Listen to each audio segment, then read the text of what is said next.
السلام عليكم ورحمة الله وبركاته. اللهم صل وسلم على سيدنا محمد وعلى آله وأصحابه أجمعين. اذكروا الله إلا بذكر الله تطمئن القلوب. النهاردة إن شاء الله هقول لكم على وصفة سهلة جدا. لو عندك موزاية وكوباية لبن، تعالى أقول لك نعمل بهم إيه.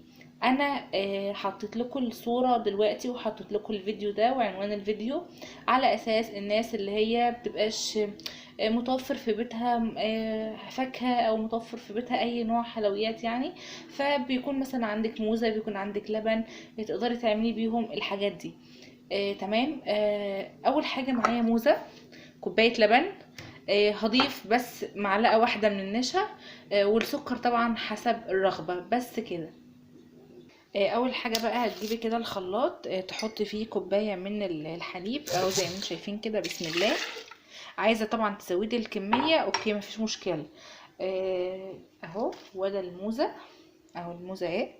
بسم الله نحطها كده. ومعلقتين اتنين من السكر، طبعا السكر حسب الرغبه زي ما انت عايزه. نضربهم كده. لو مش عايزه تستخدمي الخلاط، تقدري طبعا تستخدمي الهاند بلندر وتخلطي الحاجات دي. اهو هخلط دلوقتي المكونات دي في الخلاط وارجع لكم.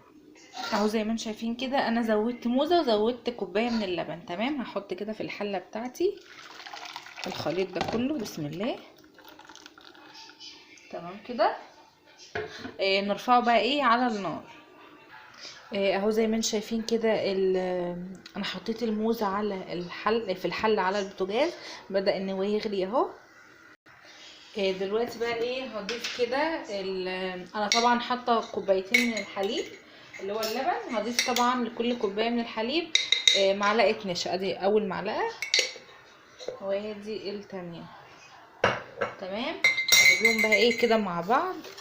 خدي بالك ان النشا عشان ايه ما تكتلش. تمام. بصوا حبايبي، علشان الموز ما يسودش هعصر كده عصرة واحدة من الليمونة اهو، ونقلب بقى كده كويس. اهو زي ما انتم شايفين كده هي بدأت ان هي تتماسك. تمام. نقلبها برضو كويس. اوعي تروحي وتعملي حاجة تانية يعني. بصوا لازم ولابد تقفي جنب الصوص ده كده. تمام. طيب هي كده استوت خالص اهو. هنشيلها بقى كده من على النار ونروح نصبها في الكاسات او البولايه. اهو زي ما انتم شايفين كده ده شكلها اهو. بسم الله الرحمن الرحيم. عايزه اوريكم السمك بتاعها اهو. تمام. عايزه اقول لكم ان هي تحليه حلوه قوي للاولاد. هي هتعجبهم جدا على فكره اهو.